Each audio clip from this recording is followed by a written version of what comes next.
they basically sent me a goodbye text. There was a pew-pew that Hallie had to grab and throw into her trunk and talk this person down. Good morning, Keep It Crazy family. I hope you all are having an amazing day. Erin and I are ready to address it. I know. We have had a rough 2 years. 2.5 years, I would say. It's just, there's been a lot going on, and there's a lot going on behind the camera in our personal lives that we choose not to share in videos for one reason or another. Real quick though, I will say we are going to be talking about some very sensitive topics in this video. So if you are one of our younger viewers, we love that you watch us and thank you so much. Go watch some of our other fun ones. We went to a pumpkin patch recently and that was so much fun. But we try to keep our videos very lighthearted and very fun and showcase the fun parts of our days and the good. But every once in a while, we do like to share some deeper things that have gone on, some betrayal that has happened to us in the last couple years, in hopes that it'll help somebody out there that's going through something similar and give a little bit of hope and that you can make it through those situations. So with that being said, where do we start? Oh, one other thing I want to to preface this with. Did I say that word right? Preface this? Okay. This stories that we're going to share are not about any of our kids. They're not about anyone that you see in vlogs. These are friends and family that we don't really or haven't really filmed or shared with you. So they're not anyone who is currently in any vlogs. And no stories about our kids or anything like that. We wouldn't share stories about that. Okay. Anyways, we'll start with a girl. And her father passed away at a very young age. And with that came a lot of heartbreak and a lot of trauma in itself when you lose a parent. And fast forward 8 years, her mom was single for a long time. And 8 years later, her mom finally got married. And she was so excited to have a dad, to have a father figure, to someone to take her to daddy-daughter dances and everything. And that father ended up being very abusive. And the first time that she ever got hit or abused was because she wouldn't call him dad, because she didn't feel that way about him. The second time that she ever got abused or hit was when her little sister was put in her room in a crib, was a baby, and she was fussing or crying one day, and she went in there and picked her up and comforted her and calmed her down. And the stepdad walked in and saw that and had her put the baby down, and then he hit her. And I share this with you because that was me. And I felt like when I was younger that it made me question everything, because I was just trying to show love to my little sister, and I love kids and I love babies. And by showing love, I ended up getting, hit over it. And it affected me in my high school years. I had a hard time making friends. I wasn't sure, I think, really what a father figure should be like growing up. And it made me, I don't know, kind of withdrawn. And it wasn't until my junior year of high school where I started to really understand how bad I was hurt. And to go into it, there was a lot of abuse in that situation. And when my mom tried to leave, he tried some really bad things and tried to end several of our lives and other things with that. And so anyways, my junior year, I felt that I was in a very negative place. And I would look at other people. Sorry, I'm not trying to cry over all this. Okay. And I would look at other people and I was kind of judgmental, but it was because I was hurting so bad. And so I would look at someone and be like, oh, they're a mean girl, or this, this girl's that. And one day I remember like specifically having the thought cross my mind that was like, I don't want to be this. I don't want to be here. I don't want to be in this negative headspace. So I don't say I recommend this, but this is what I did at the time. I put a hair tie on my wrist. I know this is, I don't know, teenage mind at the time. Okay, so anyways, I put a hair tie on my wrist, and anytime I had any negative thought about another person, I actually snapped it on my wrist, and then I would make myself in my mind say 3 good things about them. So I remember walking at school and I'm like, oh my gosh, that girl's shirt's ugly or whatever in my mind. And I was like, I'd stop it. And then I'd be like, you know what? Her hair is beautiful. Like, look at her smile. And I would say 3 good things about her. And this was all in my head, like as I was doing this. But I really felt like I trained my mind to look at the good in everyone. And that carried into my adulthood. And I felt like I got to a really positive place. Not saying I didn't go through hard things, not saying different things. Obviously, you have bad days.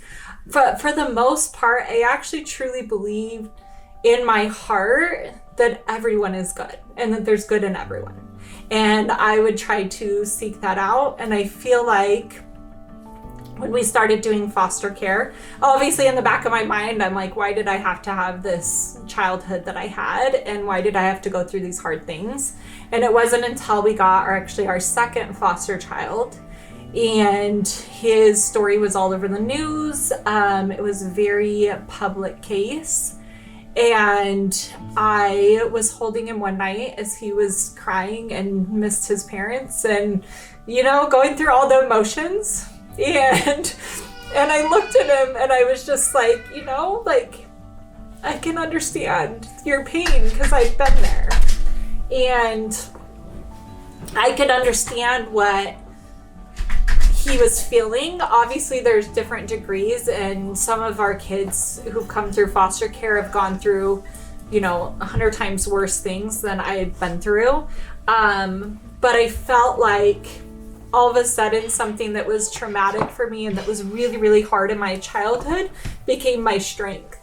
Because I felt like I could relate to our kids, and I felt like I could understand some of their pain, and I can understand their feelings or having a hard time making friends or whatever they were going through. I felt like I could relate on that level. And it has helped me so much with my parenting and understanding of foster kids, and just, it has literally become my strength. So, anyways, I felt like we had turned our lives into a very positive outlook, and I look at the good, and then the last couple years of it, and things that I thought that I had healed from, and things that I thought, and here's the thing about trauma is, or at least in my experience, again, I'm not a therapist or anything, these are just my opinions on stuff, but you can heal from it. You can go on to live a happy, successful life. Like, you can make it through any tough situation. But it doesn't mean that things won't come back and trigger different situations. And it doesn't mean that, you could be completely, or feel like you're completely healed, but then all of a sudden you go through this situation and all of these emotions come flooding back. So, anyways, okay, that's kind of a little backstory on that. But coming into the present day, I feel like you guys saw Aaron sleeping a lot, and he had gotten into, would you say, a depressive state? Very, yeah. I don't know how you would want to word that, or you can word that part of it. It was a depressive state. I lacked energy, I lacked drive, I lacked motivation. I struggled to find interest in anything that was going on around me, even though amazing things were going on around me. But Yeah. And then his mom passing away on top of that, I felt like made the situation worse. And real quick though, a few months, well, like 6 months or a year before his mom passed away, I had my first experience where I had felt, so like I said, I tried to find the good in everyone, right? And we were supposed to do this reality series thing. We didn't end up doing, but we went to this house where we were surrounded by producers, TV producers, right?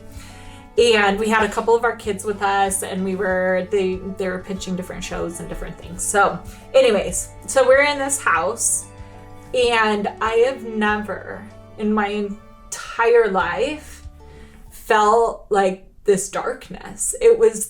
I can't even describe it. And I don't know the producers that were in there. I didn't know the people we were surrounded with. I just knew something was not okay.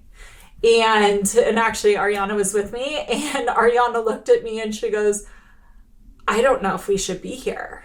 And I was like, I agree. I was like, we have to go. And we had signed this contract that we were supposed to have certain conversations and certain things there. And I was like, we just need to go though. And so we quickly did what we had to do as far as like a few of the conversations and things that we had to have. And I was like, and then we dipped. And it's one of the reasons why we won't do a reality show unless it was perfect circumstances and we knew everyone involved and everything, because I don't know who was there, but I know that something was not right. And it was the first time that I had felt that I was around a few people that I was like, I don't know, I can't see the good. And it scared me. I came back, and for weeks I was like, Erin, like, I don't know what we were just around, and nothing bad happened or nothing, you know what I mean? Thank goodness. It was not okay, and we will not put ourselves in a situation like that again. Okay, anyways, so fast forward a few months later, Erin's mom passes away, and it was a really, really hard situation for our entire family, and it was a wake-up call in a lot of ways at mending relationships and working on relationships that were important because of how short life is. Do you want to add anything to it? If you want to add anything, jump in so I don't overtalk. I will say we get the comment a lot, like, why don't you guys do a reality TV show? And this situation that she's talking about is the exact reason why we won't, or we have decided not to. We've always wanted, it was always important for us to be able to be our genuine selves. And I feel like with reality TV shows, a lot of times a situation will happen and they're telling somewhat of the situation, but they're not telling necessarily the truth for those people. And so that's always been an important thing for us and why we didn't do it. Yeah. And you just don't know who you're working with. There's been reality shows offered to us, and then we've met with different people, and I'm just like, you have to go with your gut feeling, and that comes first and foremost, and things just haven't felt right. I will say with my mom's passing, like every child and parent relationship, my mom and I had times where things weren't great, where we struggled to see the same things or to be on the same page about things. And when my mom passed, and in the last couple of years of her life, as she became less and less herself because of Parkinson's, it really drove home to me that the relationships that I care about in my life, we need to spend time and energy and help those relationships to be strong and help those relationships to grow and be the relationships that we want. I look back on times where things were turbulent with my mom, and I'm like, why was I, like, what mentality was I in? It was over stupid stuff. It was miscommunications. It was misunderstandings. It was not being able to get on the same page, but it wasn't worth losing that time. And I think with my mom's passing, if there's one thing I could go back with the time machine, is to go back to those times and just smack myself across the face and be like, Get over it. It's you have limited time with her.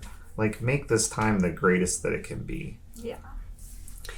So fast forwarding about 6 months after her passing, one of my people that I really, really loved and cared about got diagnosed with cancer.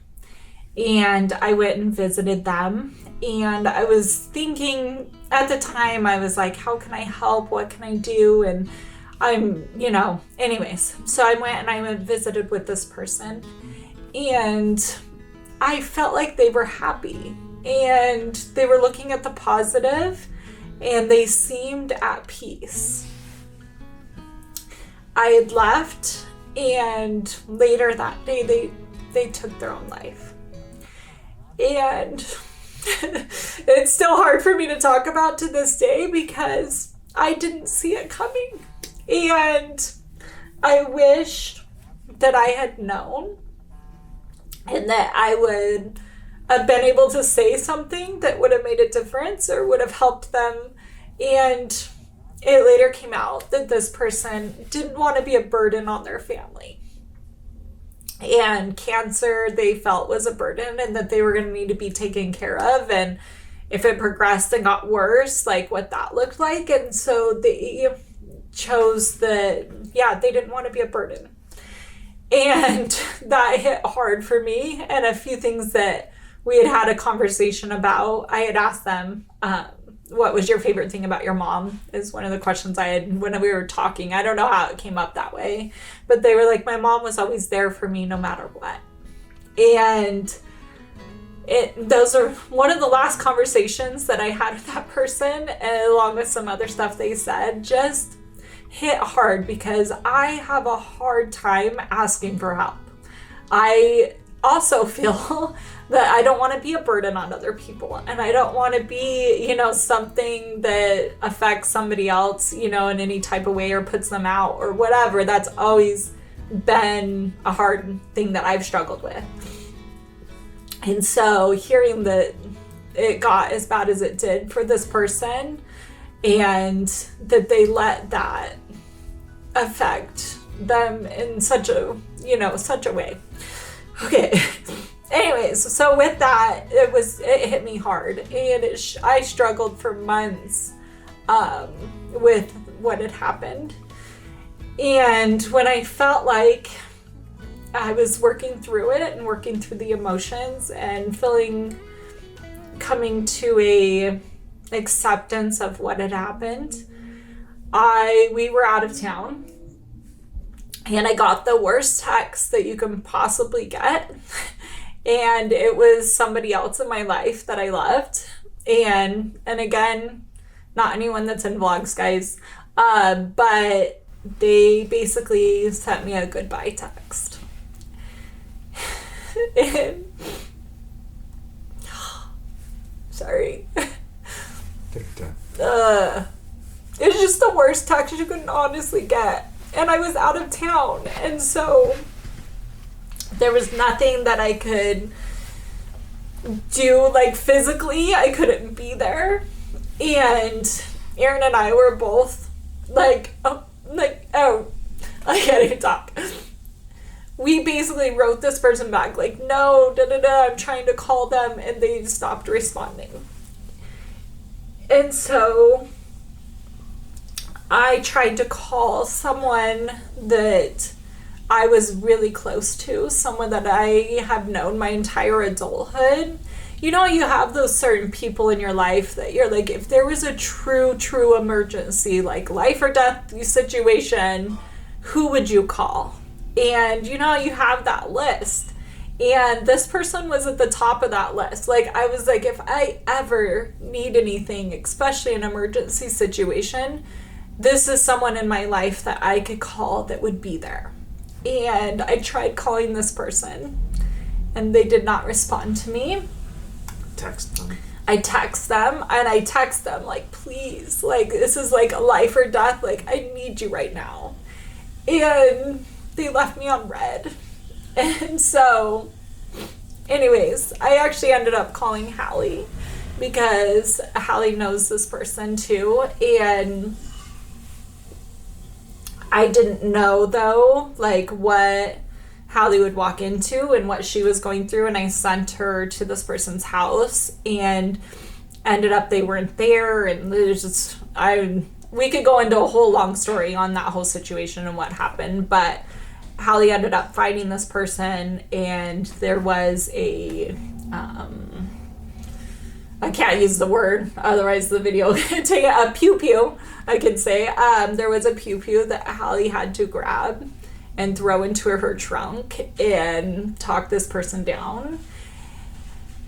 Obviously, she called the police, and there was a whole thing involved, and there was, this whole thing, and that person is fine, and that person is doing really, really well today. But it just hit me hard. And for a couple different reasons. A, if you are at that point where you feel like, life's not worth living, or that you're a burden on other people, or whatever the situation, if you are feeling that way, please reach out for help. Like, call someone, talk about it, vent in the comment section. I don't know. Get your voice out there. Get those negative thoughts out of your head. Not out of your head, but like in, you know what I mean? Like out into the world. Because when you bottle that up and when you choose not to talk about it, that's very isolating. And depression, anxiety, all of these things feed on isolation.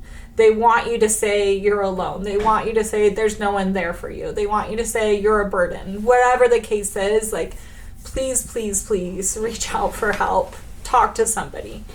That being said, it also brought back a lot of my childhood in feeling like, are people going to be there for me? And feeling alone and feeling like somebody who I would have bet, if you put down $1 million and you were like, will this person be there for you?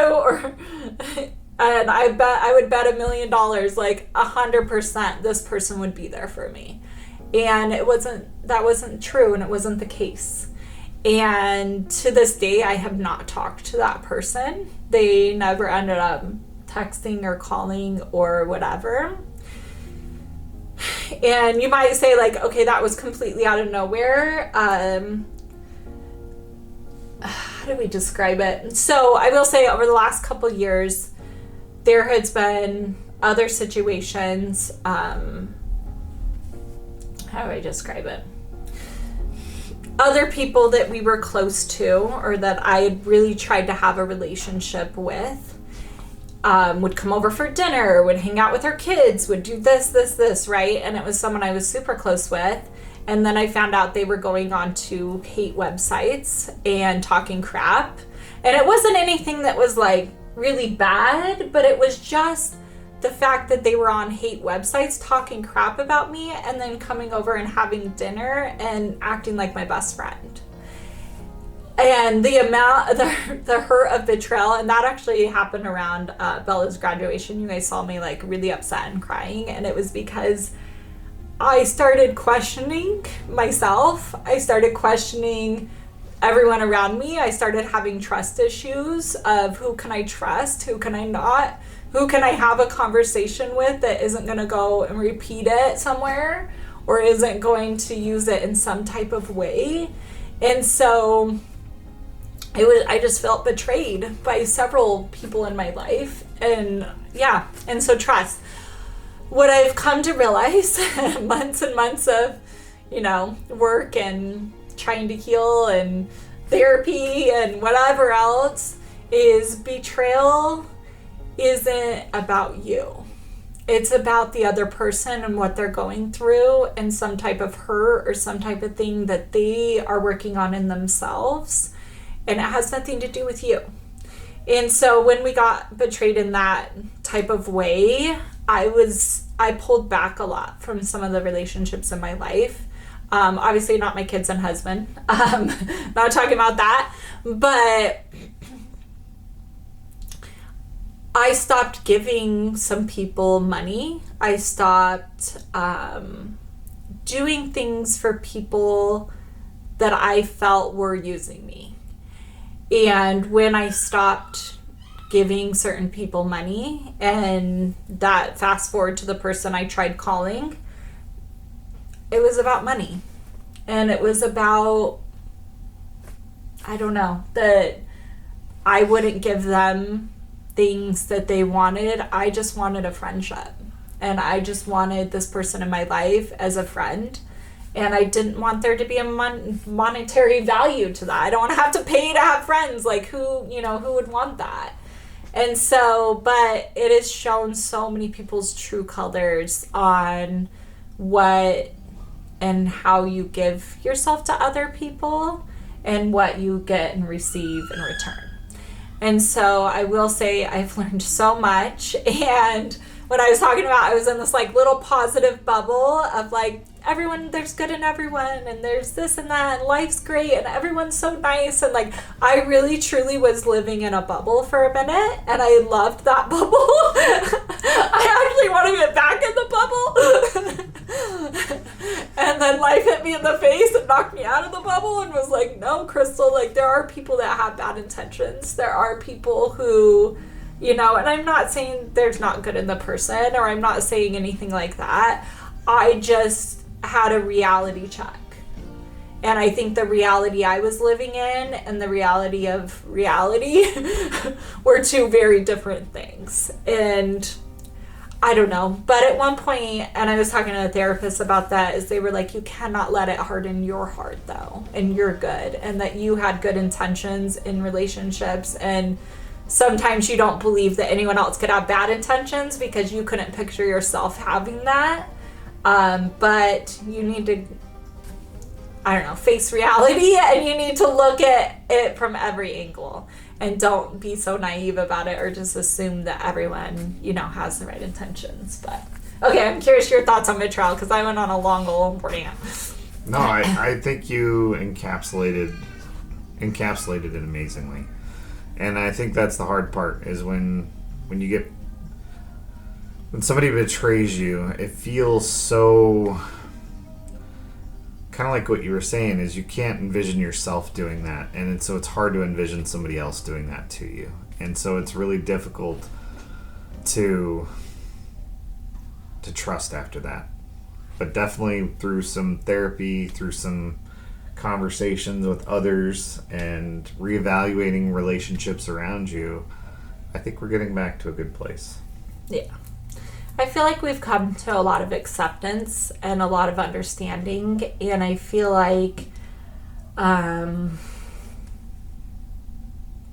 don't know. And real quick, all the situations I've been talking about are a few of these stories that we've shared. Aaron was very much a part of all those situations and was friends with everyone in that situation and went through the same things that I was going through, which was really nice to have somebody, on my side. It was nice to have like each other to rely on and each other to trust and those kind of things. But so real quick, social media is not all rainbows and butterflies and everyone on it is perfect and has these great lives and whatever. And like, yes, there are so much great in our life and there's so much great in the world, but also life hits people hard. And you don't know what someone is going through behind closed doors, and you don't know what, other people might be struggling with. And so just be kind to others, help each other out. If you get that instinct or that thought, like, oh, I should call this person, or I haven't called this person in a while, or whatever, make time to do it. Pick up the phone and call the person, because you don't know what they're going through. And I have some regrets over that over the last couple years of conversations that I should have had that I didn't. But I had thought about it in my mind, I just never followed through with it. And so that is definitely, it's not the regret you want to live with. Yeah. I just want to add personally that, like Crystal was saying, if you get somebody reaching out to you that's struggling, do whatever you can for them. you could be saving someone's life. And sadly, this topic is becoming all too common in society recently, and I think so many people are struggling. I think this is a huge part of why Crystal and I have wanted to start this mental health care business and try to help people more than what we're helping currently, is because we've gone through situations where people have struggled with their mental health. I've struggled with my mental health. I didn't know how to ask for help. I didn't. And like Crystal said, sometimes you feel like you don't want to be a burden on other people, and that's just not the case. If you feel like you're being a burden on some of the people in your life, then maybe there's a new friend out there that you won't feel like you're a burden to. So true. Put yourself out there, And it blesses the other person's life when you actually ask for help, because I at least know for me, when I'm able to help someone or able to serve someone in some type of way, it makes me feel good inside and it makes me feel happy, and so I'm not thinking, oh, they're a burden on me at all. I'm thinking like, oh, I'm so grateful that they were able to come to me for help, and I'm so grateful for that. And so you're not a burden. It takes a whole community to, well, I would say a community to be a community, but it takes a community to really rise up and help each other to make a difference. And so, yeah. Be kind to others. You honestly do not know what somebody else is going through. You could be driving in traffic and somebody could honk at you. Don't get upset, because you don't know what they're going through. You don't know what's happened to them that day. I think that's the hardest part about the internet and social media and the anonymity of being behind a keyboard. People say hurtful and mean things, and like Crystal was saying earlier, it's not anything you did. It's something that's going on with them. They're trying to work through something in their own life, but they're taking it out on others, and don't do that. I will say real quick too, I didn't finish two of the stories really fast. The one story of my friend that got to a really dark place, and we were trying to call them and text them and everything like that.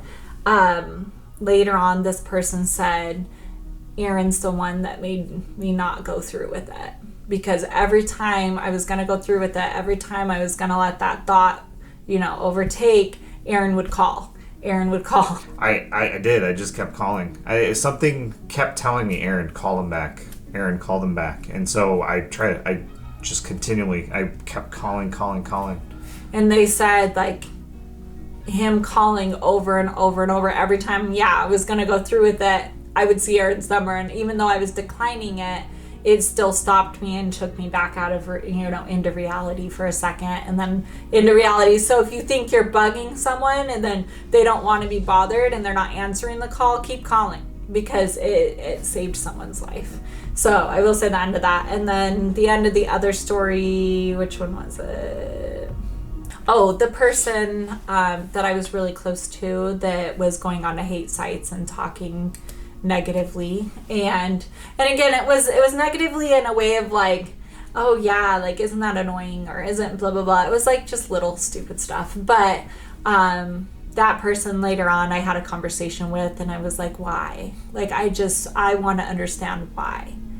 And they said, because I felt hurt. And I was like, how did you feel hurt? And they felt that I had left them out in different situations, or that I didn't invite them to everything, or whatever the case was. This was years of different hurt that I didn't know that the person felt that way. And then they felt that I felt a certain way about a different situation. And I was like, that didn't even cross my mind. And so I felt like, because they felt so hurt, they were trying to hurt me anonymously. But it all came to light at one point. And so it just made me look at that situation different, though, that it wasn't to hurt me. It was because they were hurting. And I had taken it so personally and cried about it for weeks. And it really didn't have anything to do with me. And so sometimes betrayal is, I think, a blessing in some ways. And I don't mean that, and like, that kind of sounds bad. I understand that. but I feel like it made me wake up and understand reality more, and understand and look at things in a different light that I hadn't looked at them before. And I feel like I'm kind of grateful for some of those betrayals, that I can look at it differently now, and I can know, how to handle situations or to have conversations that I didn't know that needed to be had. So, okay, anyways, we've ranted long enough. Thank you so much for watching.